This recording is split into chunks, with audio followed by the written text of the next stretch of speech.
dikenal sebagai salah satu pejabat paling berpengaruh di negeri ini. Kekayaannya melimpah ruah, rumahnya bak istana, dan ia sering terlihat berpesta dengan para elit negeri ini. Tapi tak ada yang tahu dari mana semua kekayaannya itu datang. Hingga suatu ketika semua terungkap.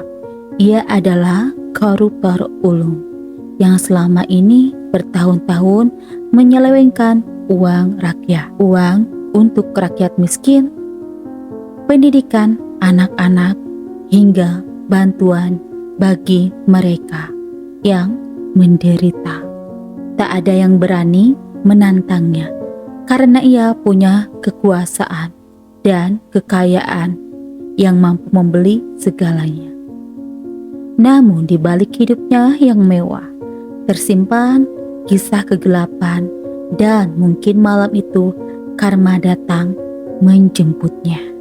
Malam itu, Pak Wirya baru saja kembali dari sebuah pesta mewah. Angin berhembus kencang, udara malam terasa dingin menggigit. Di perjalanan pulang, mobilnya melaju dengan kecepatan tinggi, mengabaikan semua peraturan lalu lintas. Entah mengapa malam itu ia merasakan suasana yang aneh. Gelap, seolah ada sesuatu yang mengintainya dari kegelapan. Tapi ia abaikan perasaannya. Merasa ia adalah orang yang kuat, tak perlu takut dengan apapun. Tiba-tiba saja mobilnya berhenti mendadak di tengah jalan. Mesin mobilnya mati total. Padahal mobil itu baru saja dibeli dan tergolong sangat mahal. Pak Wirya mengupat pelan, mencoba menyalakan mesin berkali-kali. Namun semua sia-sia. Malam semakin larut, jalanan semakin sunyi, dan udara semakin dingin. Hanya ada hutan gelap di sekelilingnya. Tiba-tiba ia mendengar sesuatu. Suara-suara anak kecil, suara tertawa, dan suara sayup-sayup datang dari kejauhan. Seperti suara yang tak seharusnya ada di tengah malam itu.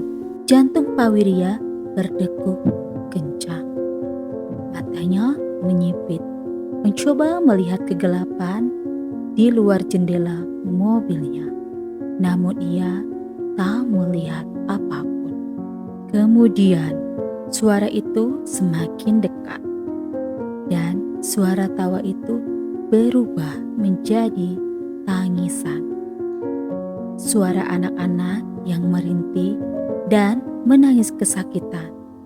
Pak Wirya mulai merasa panik. Ia mencoba menelepon seseorang, namun tak ada sinyal. Tiba-tiba udara di dalam mobilnya terasa semakin pengap. Napasnya mulai tersegap dan peluh dingin membasahi dahinya. Di kaca spion mobil, ia melihat wajah seorang wanita yang pucat dengan mata kosong. Wanita itu menatapnya dengan tajam, menembus jiwa penuh dengan kebencian, seolah ingin menuntut balas. Pak Wirya membeku di tempatnya, tak bisa mengalihkan pandangannya dari wanita itu. Seketika wanita itu membuka mulutnya perlahan dan berbisik dengan suara yang penuh dendam. Kau mengambil uang kami, kau mengambil kehidupan kami, dan kini kau akan membayar semuanya. Tiba-tiba wanita itu menghilang, dan dari sekelilingnya mulai bermunculan sosok-sosok lain. Anak-anak kurus dengan wajah hampa. Orang tua yang terlihat sakit dan lelah. Semuanya mendekat ke mobilnya, memandangi Pak Wirya dengan mata penuh kebencian. Pak Wirya berteriak sekeras-kerasnya. Namun tak ada satupun yang keluar. Lidahnya kaku, tubuhnya seperti terbelenggu. Seolah-olah semua hantu itu menahannya, menuntut balas atas semua penderitaan yang pernah ia ciptakan. Di tengah kepanikannya, sosok-sosok itu mulai mendekati mobilnya. Mereka menekan wajah mereka di jendela mobil. Mata mereka menatap ke Pak Wirya tanpa henti. Tangannya bergetar.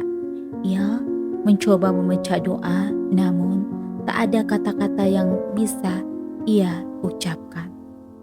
Pak Wirya tahu bahwa ia telah menanam banyak dosa dan malam ini adalah malam pembalasan. Kemudian ia mendengar suara denting seperti suara rantai.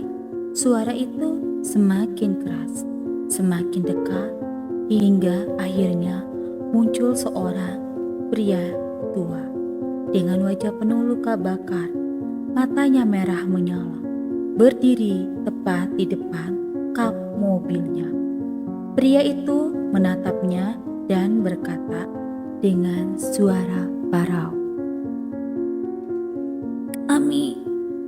Kami menunggumu di tempat yang kau ciptakan untuk kami. Tempat penuh penderitaan, dan kini kau akan ikut bersama kami. Pak Wirya ingin melarikan diri, namun pintu mobilnya terkunci dengan sendirinya. Sosok-sosok itu mulai masuk ke dalam mobil, seolah-olah menembus dindingnya, merayap mendekat ke arahnya. Tangan-tangan mereka dingin dan pucat menyentuh kulitnya, membuatnya merasakan ketakutan yang tak pernah ia rasakan selama hidupnya. Pada akhirnya, malam itu menjadi malam terakhir Pak Wirya. Keesokan paginya, petugas menemukan mobilnya di tengah jalan dengan mesin yang sudah mati dan pintu terkunci rapat. Di dalam mobil, mereka menemukan Pak Wirya dalam kondisi yang mengenaskan. Tubuhnya dingin, wajahnya pucat dan ekspresi ketakutan membeku di sana.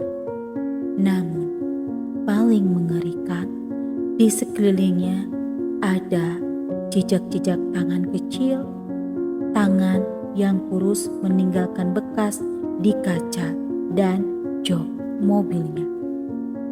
Tak ada yang bisa menjelaskan bagaimana bekas tangan itu bisa di sana.